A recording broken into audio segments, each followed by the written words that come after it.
Hello, magandang gabi sa inyong lahat. So, road to Halloween tayo, no? Road to Halloween. Road to, hindi na Halloween, road to Araw ng mga Patay. O road to Halloween. Whatever. Ano. Countdown to Halloween. Tama ba? Anyway, basta isa sa mga, ano natin to isa sa mga specials natin ngayong Halloween. So, gabi ng Lagim 12 na, no? Gabi ng Lagim 12. Nagiging tradition na sa Philippine media ito eh. Ang pioneer sa ganito si Noli Di Castro, 'di ba? Doon sa Magandang Gabi. Hindi ko na naabutan 'yun ah. Na-research ko lang kasi 'yun. Na-research ko lang 'yun habang gagawa ako ng video na 'to na original si Noli Di Castro, then nag-trend na 'yan, ano, wala pang social media nung araw. Inaabangan na talaga 'yan. Then, ito nga, naging maganda yung reception sa isinagawa ng KMJS na mga specials tuwing Halloween. Hanggang sa nadugsungan. Naging tradisyon na. 'Di ba? Naging tradisyon na. Kasi tayo mga Pilipino mahilig tayo sa ganito eh. So, first part ng re-react nating video ay yung tungkol dun sa pamilya na nademonyo. Ito naman kay Ma'am Ana de la Cruz to. May i-share ako, no? May pinost ako sa FB page. Nadaanan ko ito eh. Yung kinda, no? Nakonsensya din naman ako. May post kasi si Ma'am Ana de la Cruz. Ito yung post niya. Papakita ko sa inyo. In-screenshot ko na lang. 'Di ba? So ito yung pinost niya. Medyo nakonsensya din naman ako. Sabi niya dito, "Wow, ang dami ko namang negative comments. Salamat po sa inyo." Alam ko na hurt din naman si Ma'am Ana de la Cruz. Pero grabe naman po sila magsalita sa akin. Kaya ayaw ko nang lalabas sa TV. Mahina po ako diyan eh, 'di ba? O nga naman, minsan kasi pag may nag-comment talaga sa'yo, kahit ako, 'di ba? Kahit pa sabihin nyo na ganito yung lakad ko, minsan nakakabwisit din naman talaga pagka na nakuyog ka ng mga nambabash sa'yo. 'Di ba? Kinda nakukonsensya din naman ako. Pero pinipilit ko naman maging objective sa observations ko. Ganito na lang sige. Dahil syempre nakakaano nga naman. Bawasan natin yung pagiging, bigyan natin ng chance, no? Bigyan natin ng chance. Bigyan natin ng chance. Intindihin natin si Ma'am Ana de la Cruz. Pero magtatanong pa rin naman tayo pag may naguguluhan tayong bagay, 'di ba? medyo na ano naman ako doon. Anyway, ipagpatuloy na natin to. No? Gabi ng Lagim. Ito, Pamilya na Demonyo, a film by Aaron Poppins. Pero gusto ko yung bagong version ng Gabi ng Lagim ngayon, hindi overwhelming sa reenactment, di ba? Kasi noong mga nakaraang taon, ang OA nung reenactment nila. Naalala niyo yung may na-capture na na nanay doon? Na-react ito nung isang vlogger eh, na sobrang OA nga naman daw na may gumagapang-gapang pa sa hagdanan na parang napoposes. Tapos yung pala ang message lang ng lola or ng nanay di umano ay ginagabayan sila. Tapos ang mga reenactment pang exorcist. Anyway, magpatuloy na natin ito mga kababayan ko. Sa bayan ng Candaba, Pampanga. Yung mga hindi pa nakakaintindi, may purpose po kung bakit ganito po ako mag-react ng video. Diba? Ilang beses ko na pong na-explain ito. Ipipin ko nga sa baba yung explanation ko kung para maintindihan nyo, no? May purpose po. Gusto ko lang talagang pumasok sa fair use kasi kapag ka-full screen ko po ito, i-claim ng KMJS yung revenue nitong video ko. Hindi naman sa hindi ako pinapayagan, pero yung kikitain ng video ko mapupunta sa kanila. Kaya yung karapatan na mapanood nyo ito ng buo, doon nyo sa KMJS panoorin.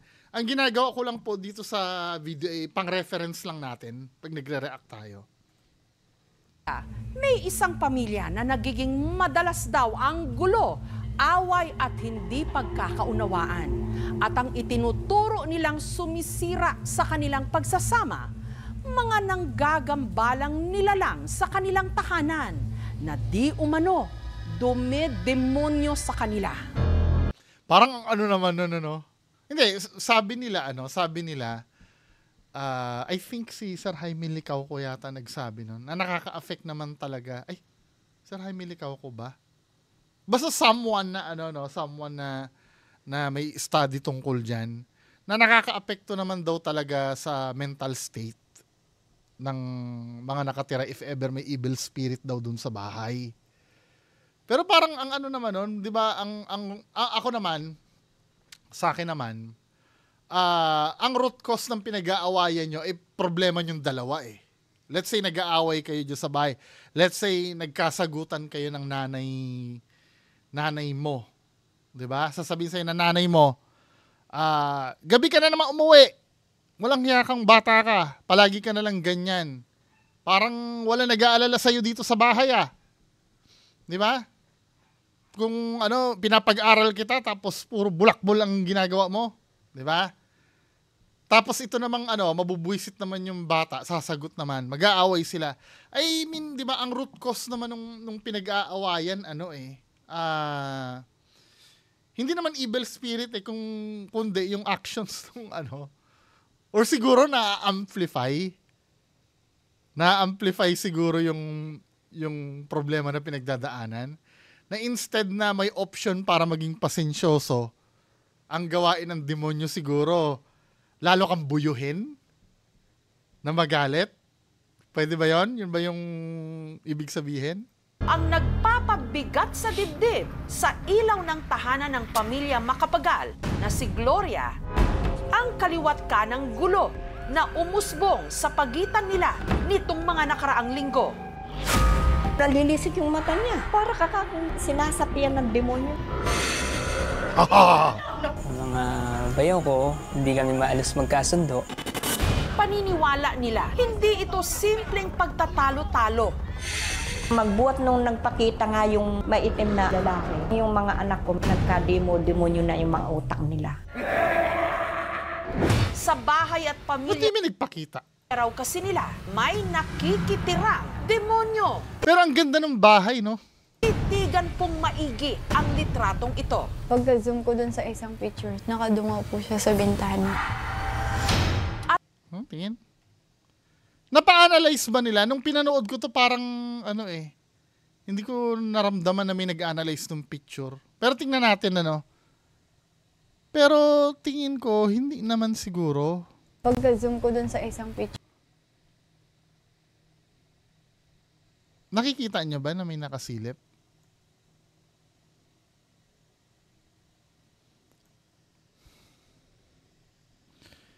Feeling ko baka mamaya object lang yan. Pwede naman siguro nilang i-replicate yan Yung spot na yan. Maliban na lang kung pag ni-replicate mo, nawala yan. Siguro minove na yung object. Kasi for me parang minade up nyo na lang sa isip. Dahil kung titingnan mo, kung hindi mo sasabihin na demonyo yan, hindi ko naman may isip na demonyo yan Dahil ito ba, mukha ba itong mata?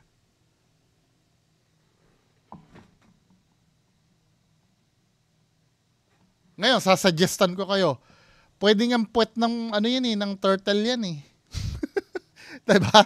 Ito yung ulo ng turtle. Tapos ito yung shell niya. Diba? Pwedeng ganon, diba? Kailangan lang ng tamang psychological priming. Let's say, halimbawa, aalisin ko sa screen, Aalisin ko sa screen. So, sabihin ko sa inyo, may nakikita kayo na, na turtle na nakatalikod. Di ba? Pag tiningnan nyo, yun na yung makikita nyo, turtle na nakatalikod. Pero pagka, may makita kayong demonyong nakasilip, pwede nyo sabihin demonyo. Kasi, let's say, let's say demonyo yan. Ang common depiction kasi ng duwende, ng demonyo may sungay. Ba't wala sungay yan? Ano ito? Ano yon? Ban ng demonyo, yung punggol ng buhok. Naka-ponytail ba yung demonyo natin, men? Di ba? Hindi, for me, object lang ito. I don't know what it is. Pero definitely, hindi siya demonyo. Hindi siya demonyo. Hindi siya demonyo for me. Siguro dahil naghahanap lang sila, doon papasok yung confirmation bias. Siguro naghahanap sila ng bagay na pwede nilang yan yung nakita nila siguro. Pero tingnan natin yung analysis ng photo expert kung meron man na... Nakadungaw po siya sa bintana. At meron pa raw itong mga kasamang nanggagambala. Oo, ginaya nga yung itsura At meron pa raw ng itong duwende. Nilagyan din nila ng ponytail yung duwende. Yung demonyo na... Kasamang nanggagambala. Parang nandito siya. Patingin lang siya, nalilisik ang mata niya. May demonyo rin ba sa inyong pamilya?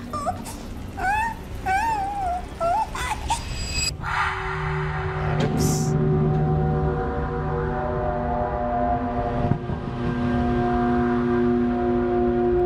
Ganda ng bahay, parang may kaya sila.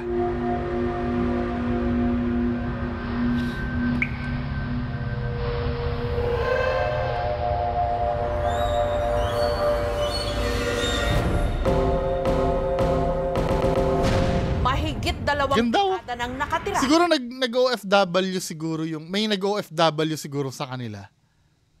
Kaya ganda ng bahay nila, modern yung design, no.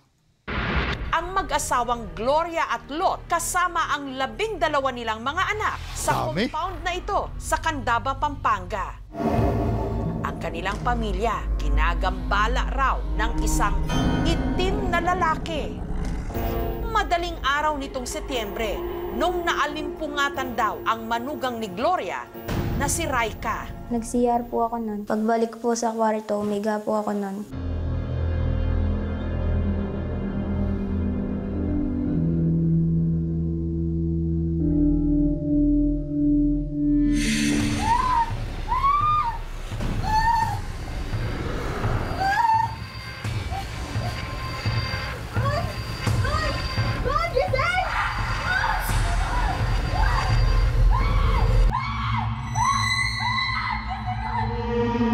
Kalahati ng katawan ko, di ko maigalaw. Ang di umano, itim na nilalang Pwede kasing sleep paralysis yun eh. Now, ang tanong naman, paano nakita nung kasamahan niya na may nakapatong sa kanya? Pwede siguro sleep paralysis kung ikaw lang yung nakakaramdam nun.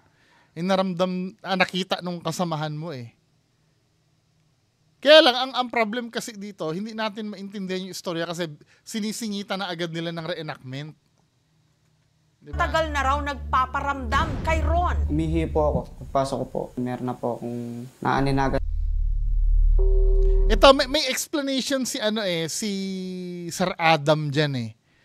Yung naalimpungatan part, di ba? Parang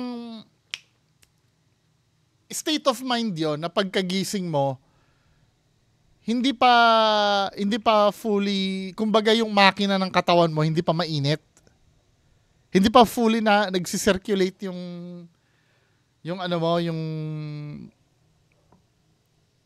pag-iisip mo.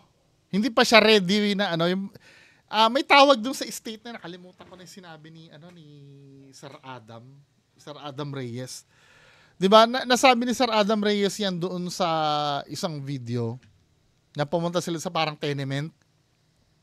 Kasi ang account doon, palaging ang nakikita yung mga ganong bagay. Pag bagong gising, medyo inaantok pa. Kasi may tawag doon sa stage na yun eh. Na hindi ka pa fully awake. Hindi, gising ka na, pero hindi pa yung blurry pa ang lahat sa'yo. 'Di ba? Kaya pag may nakita ka, tamad pa yung utak mo na mag-process. 'Di ba? Hindi pa siya, kumbaga nga, yung katulad ng sinabi ko kanina, 'di ba pag nag-start ka ng makina, kailangan pa initin mo muna. Hindi ka pa yung talagang 100% working. Kaya siguro ganon. Na may mga nakikita ka na ano.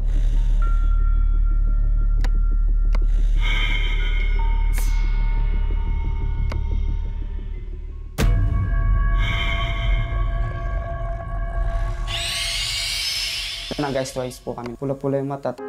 Ang pang-10 anak ni Gloria na si Marjorie, minsan na rin daw ginambala ng itim na nilalang. Ginagalo ko po yung buong katawan ko, hindi ko magalaw. Sleep paralysis yan eh. Naranasan ko na rin yan.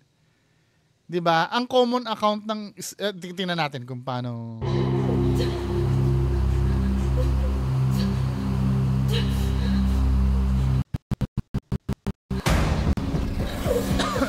Yan oh.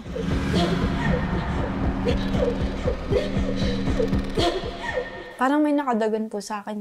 Pero 'Di ba? Yun ang main symptoms. Yung main symptoms. Yun ang ano ba matatawag mo doon? May na senyales ng ng sleep paralysis yung may nakadagaan. Kahit nung mga unang panahon pa, yan ang account noon. Yung iniisip nila yan, parang supernatural yan, tama. Sleep paralysis. May mga depiction na yan na noong unang panahon, ganyan na. Makikita naman sa paintings yan eh. So, ibig sabihin, ano yan? Ito, katulad nito, no? Lumang painting na ito na dinidepict yung sleep paralysis na merong nakapatong sa'yo na someone na something. 'Di ba? Ganyan ang depiction nila ng itong painting na to, Renaissance period pa yan eh. Ibig sabihin, hindi lang ilang tao nakakaranas niyan. 'Di ba? Kasama sa sa symptoms ng sleep paralysis yung intruder hallucinations, 'di ba? Ano ba ito? Vestibular motor hallucinations, chest pressure hallucinations, kasama 'yan sa sa signs and symptoms ng sleep paralysis. Doon tayo sa mas malinaw na picture. 'Di ba? Para makita nyo. Hindi 'yun paranormal. I don't know, pwede nilang siguro associate sa paranormal na let's say demonyo ang nag-trigger noon. Pero napapag-usapan na 'yan sa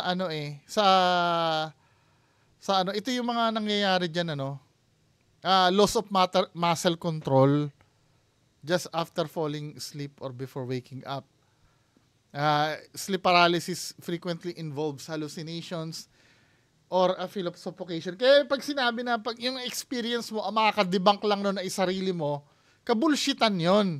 Kasi pwede ka maka-experience ng hallucinations eh. So ibig sabihin, sa'yo kasi yung hallucinations na yan, totoong-totoo yan. Diba? Pero nakikita natin, ito yung mga yung mga palatandaan ng sleep paralysis na pasok yung experience ni ate. Intruder hallucinations involve the perception of a dangerous person or presence in the room. Akala mo may kasama ka doon. Vestibular motor hallucinations includes feelings of movement or out-of-body sensation. Diba? Chest pressure hallucinations. Yung nafe-feel mo, may pressure ka sa chest. Nanonosuffocate ka. Kasi ganito ang sa documentary na napanood ko, ang nangyayari kasi sa utak mo niyan, men, pagka nagkakaroon ka ng sleep paralysis. Meron sa part ng brain mo na magsasara. May dalawang part yan sleep tsaka awake.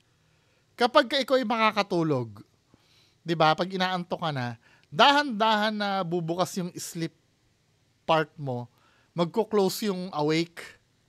'Di ba? Pag magigising ka na, ganun din. Ang nangyari kasi sa sleep paralysis mo, ito yung awake mo, ito yung sleep, ito yung magbubukas. Pag makakatulog ka na, nai-stuck ka sa gitna, na feeling mo gising ka, pero at the same time tulog ka. Aware ka sa paligid mo. Kaya lang may na-feel kang hallucinations. 'Di ba? Scientific naman 'yan. Yung sleep paralysis na 'yan.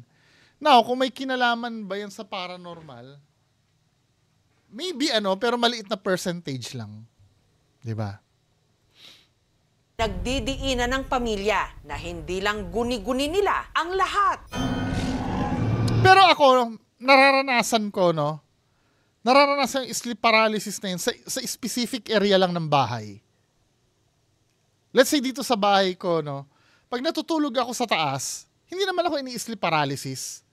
Pero pag nandito ako sa baba, nafe-feel ko yan kadalasan dito sa baba. 'Di ba? May specific place. May specific place.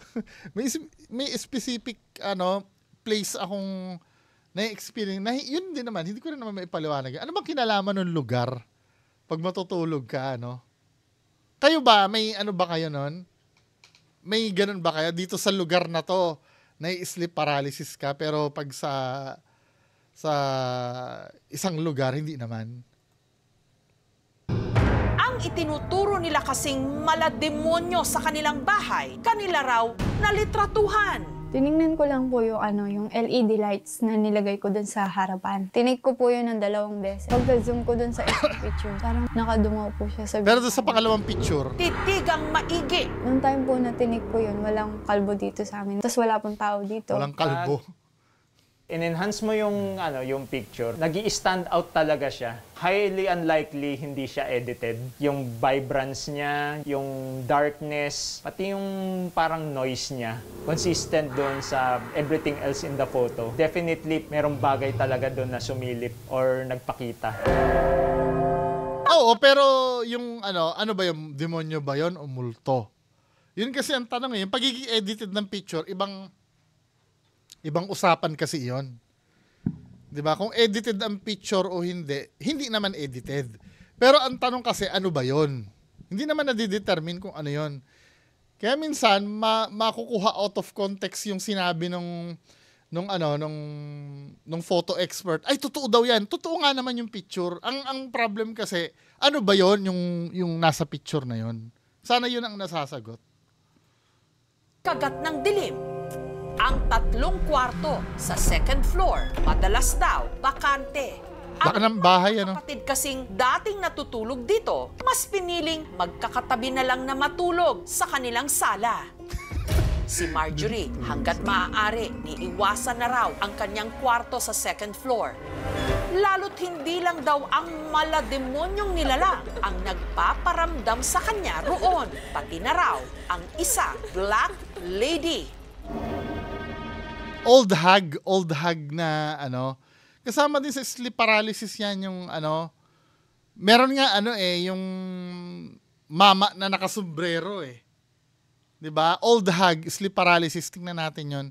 Kasama din sa common hallucinations yan ng sleep paralysis. Old hag. Yan ang old hag syndrome.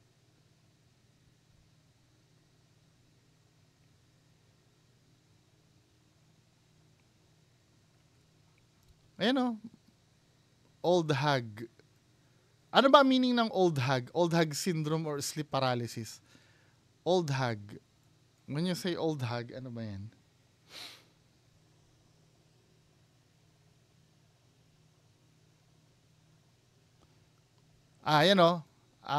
Ang ibig sabihin ng hag, an ugly, slatternly, evil-looking old woman. 'Di ba? Kasama sa sa signs and symptoms ng sleep paralysis. Yung sinasabi niyang Black Lady. Nasaan na ba 'yun? Nagagalit na kayo sa akin. Inaano ko lang, binabangga ko lang sa scientific explanation.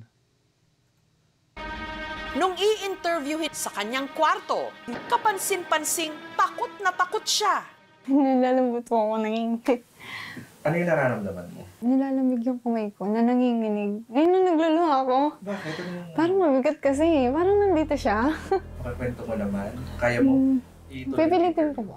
Sa kalagitnaan ng interview kay Marjorie, muli siyang natigilan. Kailan yung na-experience mo dito sa Wait lang po. Ano? May gusto po kong titigan. Pwede mong, huwag mo siyang titingnan. Pwede mo siyang ituro kung saan. Ayoko. Totoo yung takot niya. Naluluha siya Wait lang po. Mabigat. Dapat si Adam Reyes yung tinatawag eh, no? Okay. At nung kumalma na siya, ikwinento niya ang nakakapanindig balahibo niyang karanasan habang nagre-review gabi nito lang October 6.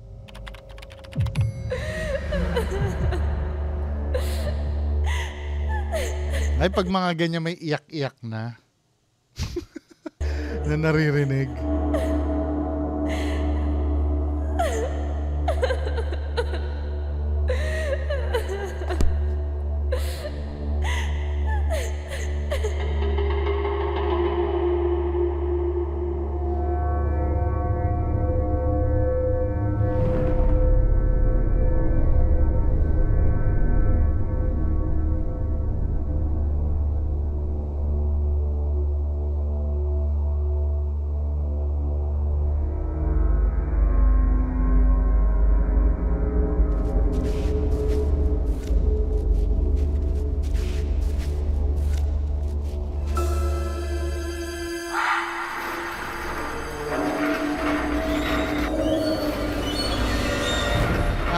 Tulog pa rin naman siya nung naranasan niya eh. Sa reenactment pala yun yung may iyak. Yan o, yan yung old hag. Old hag syndrome. After po nun, umiyak ako. Nung lalambot po ako, masakit yung ulo ko. Pero ang ikinababahala ng ina ng tahanan na si Gloria, mula nang halos patayin na raw sila sa sindak ng malademonyong nilalang at ng Black Lady, bumigat at nagkagulo-gulo na raw sila. Nariyang nag-away ang pang-anim na anak ni Gloria na si Mar at ang isa nitong kapatid. Hindi na namin maipaliwanag kung ano talaga yung reason eh. Kaya ang mag-anak nagdesisyong paalisin sina Mar at ang kanyang pamilya.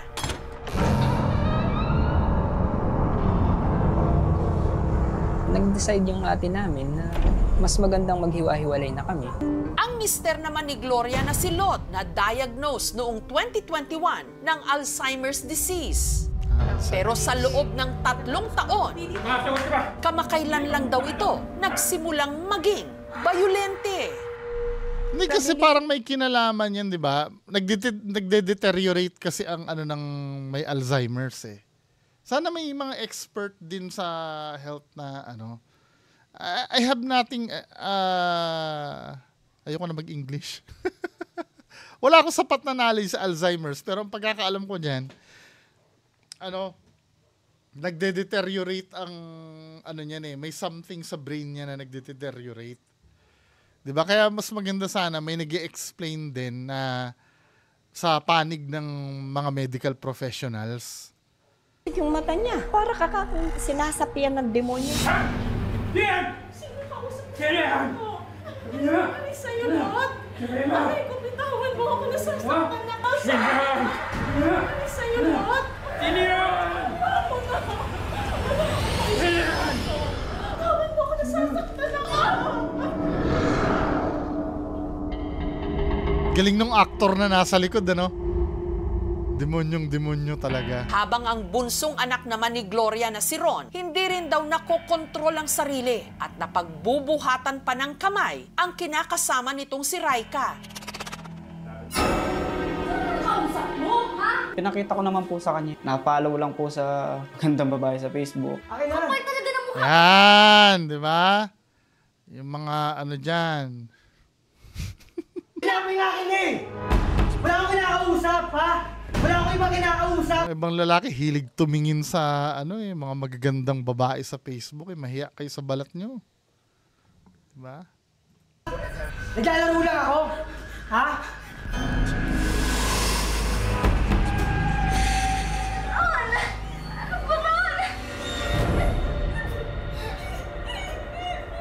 Blankong-blanko po yung utak ko. Dinodemonyo tayo dito sa bahay. Ang pilit namang nagbibigkis sa kanila sa kabila ng lahat ang kanilang ate na nasa New Zealand, si Michelle. Kaya Ako pala na lang sabi po ko ng yung OFW. nagsakripisyo na mag-abroad para guminhawa. Dahil sa kanyang pagpupursige, nabili niya para sa kanyang pamilya ang lupang kinatitirikan ng kanilang kubo noon. Pero paniniwala ng pamilya ang swerteng tinatamasa ni Michelle. Ang ganda nung ano, no? Ang ganda nung yung sa likod yung palayan. Dahil daw sa isa pang nilalang na tumira rin sa kanilang bahay. Isa namang batang itim. Batang Minsan, itim. nag-uugas ako ng plato. Ganun, ano? Pagka sinwerte, ano, no? Palagi na lang merong ganyan na pinagkukunin. Hindi ba pwede nagsipag lang si ate sa ibang bansa?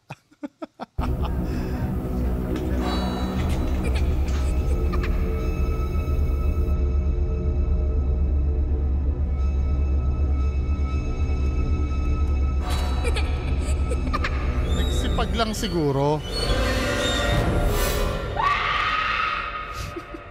Kinakalabutan na.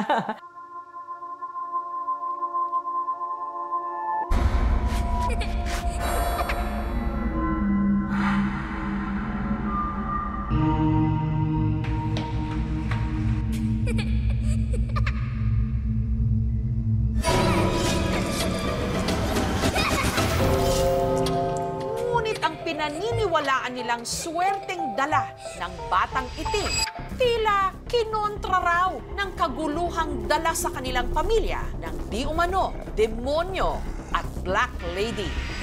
Magbuhat nung nagpakita nga yung maitim na lalaki, nagka-demonyo na yung mga utak nila.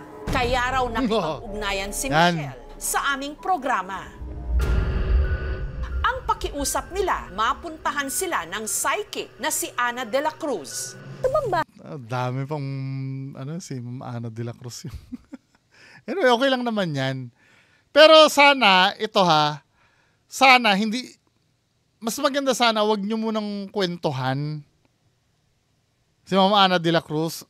Kasi minsan may nangyayaring may nangyayaring cold reading na dun eh. Pagka halimbawa, Ma'am Ana de la Cruz, pinapatawag ka nung isang pamilya. Siyempre magtatanong pabalik si Ma'am Ana de la Cruz, ano ba ang meron doon? Ano ba ang meron? Tapos may demonyo daw doon, tapos nag-aaway-away sila. Ibig sabihin may idea na si Ma'am Ana de la Cruz doon kung ano yung i-expect niya. Usap nila, mapuntahan sila ng psychic na si Ana de la Cruz. Ito bang bahay na itong pupuntahan? Ang ayos ng bahay hindi maganda para sa akin. Yung taong positive, pag napunta dyan, mag-iibang pakaramdam niya. Hello po, magandang gabi po. Si Ana na unang kinausap ng masinsinan ang mga miyembro ng pamilya na naroon. Ikaw negative ka, tigas ng ulo mo. Mayabang ka, wala ka sa lugar. Diba? Si ate iyakin, pero palaban, ikaw, maldita, ilulugar mo. Ikaw naman pagiging isang bata mo, ha? O, Nay, tara, pasok tayo sa loob. Ganito. Nagkakasundo ba kayo mag-asawa dito? Hindi. Nandito yung aninong malaki, tinitignan ka. Pumatong nga sa kanya. Kasi nga, malakas ang... Wala, nagkikwento yung mga dapat hindi mo na magkikwento yung mga nandun. Gatid mo hanggang dito eh. Babae, nandito siya eh. Uy, yoko na. Ito siya oh. Gumaganon siya. Pero kung tutuusin, offensive yung ginawa ni Ma'am Ana de la Cruz na yun, ano? Siguro gusto niyang ng statement, no? Ikaw, di ba? Parang hindi, kung gano'n naman talaga ang way niya, nasabihin yung babae na to, naglalakad to, iniintay niya muna na hindi siya makita nung aninong itim kasi matapang yung aninong itim. Kasi gusto nung aninong itim, siya yung mag-stay dito. Si Ana, nag-ikot, mag-isa. Nandito, may mga aninong itim, mga bata. Gano'n siya kataas mo sa atin? Yung bata, ganyan. Pero ito yung malaki, nandito siya. Nalilisik ang mata niya, nakatingin lang. Nandito siya sa hagdan. Sasaktan ko daw ba siya? Hindi ko ako ikaw sasaktan. Habang sinusubukang kausapin ni Ana, ang Bimanoy itim na bata, biglang...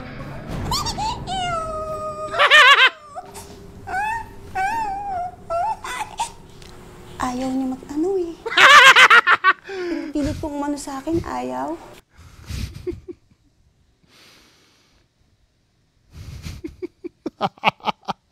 Akala ko si Linyo yung sumapi eh.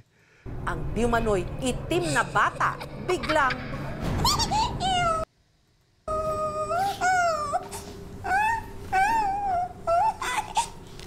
Ayaw niya mag-ano eh. Pinipilit kong umano sa akin, ayaw. Kagalit daw yung aninong itim. To be fair, ano, kay Sir Ed din, raraakan ko din yung kay Sir Ed.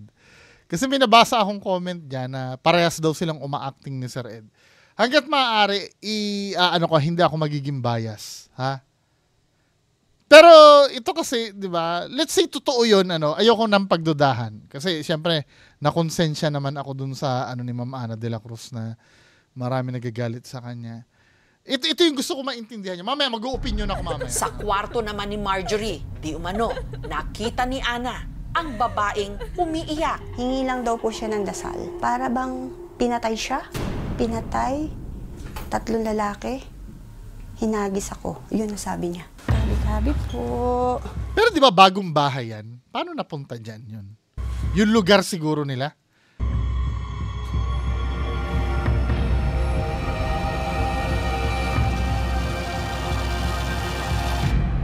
Hindi ko sinasabing totaling aalis siya kung hindi magkakaisa yung pamilya sa loob ng bahay. Yung kasi ang humahatak sa kanya para pumasok uli sa bahay. Minabuti ng pamilya na pabendisyonan ang kanilang bahay. Para makaiwas sa influence ng evil spirits. Parang ang gulo na hindi siya aalis doon kung hindi daw magkakaisa yung mga nasa loob. Paano kung ang cause nga na hindi nila pagkakaisa ay yung entity sa loob? Di ba?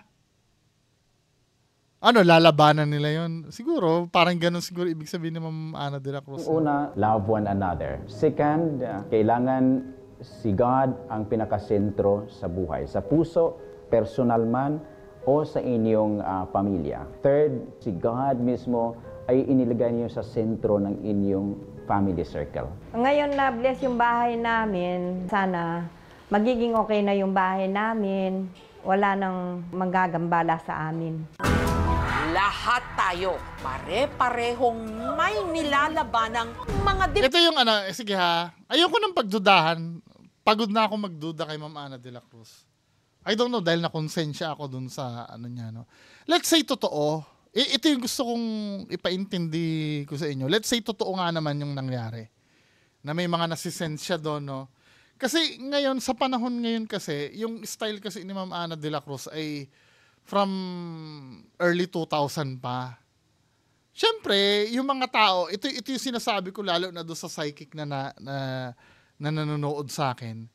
Yung power nyo kasi, alam nyo sa sarili nyo na totoo yun. O let's say totoo yun. Kaya lang, wag nyo kaming sisisihin kung hindi agad-agad kami maniniwala. Kasi ang mundo natin ay punong-puno ng manloloko. 'Di ba? Kaya kung halimbawa, kung yung may... Actually, ako ha, to be honest sa inyo, kaya kong gawin yung ginagawa ni Ma'am Ana eh. Let's say, alam ko na yung background. Ang kailangan ko lang talaga lakas ng loob na magganon. Pero kung tatanong nyo, kaya nyong gawin yon yung ginagawa ni Ma'am Ana de la Cruz. Kaya nyong gawin yon. Yung ganon. Basta alam nyo yung history ng bahay, yung magko-cold reading kayo, magsagap kayo ng information. Ano ba nangyari dyan sa bahay na yan?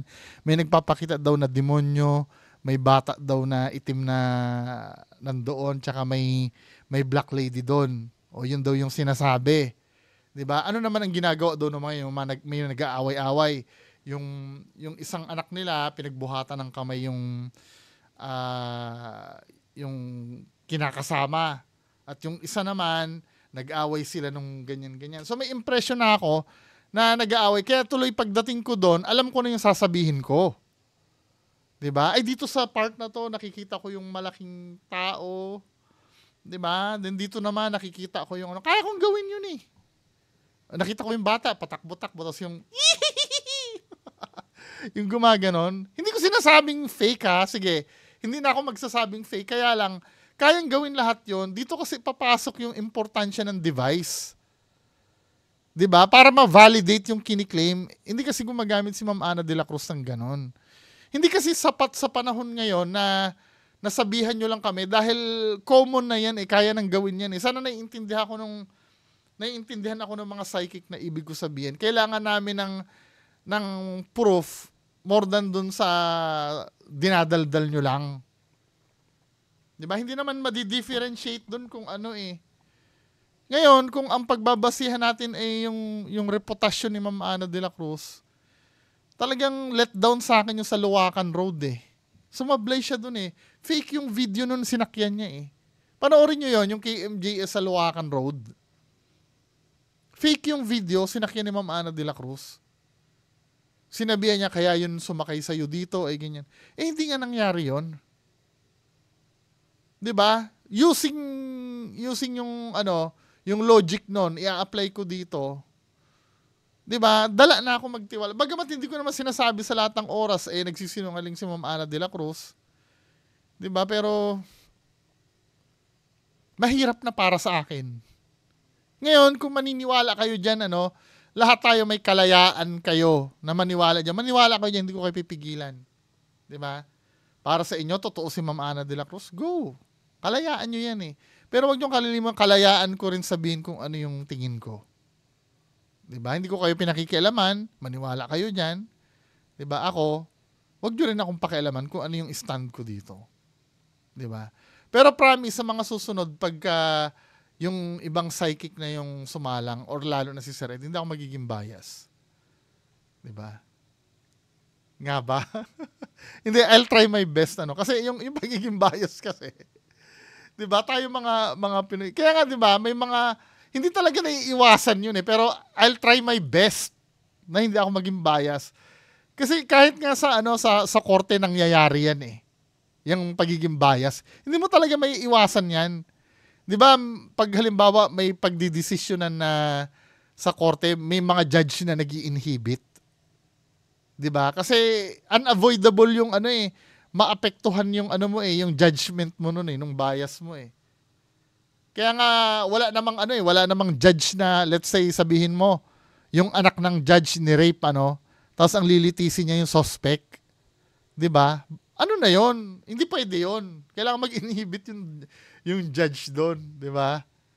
Anyway, mga kababayan ko, yan lang po muna. Maraming salamat. Bye-bye.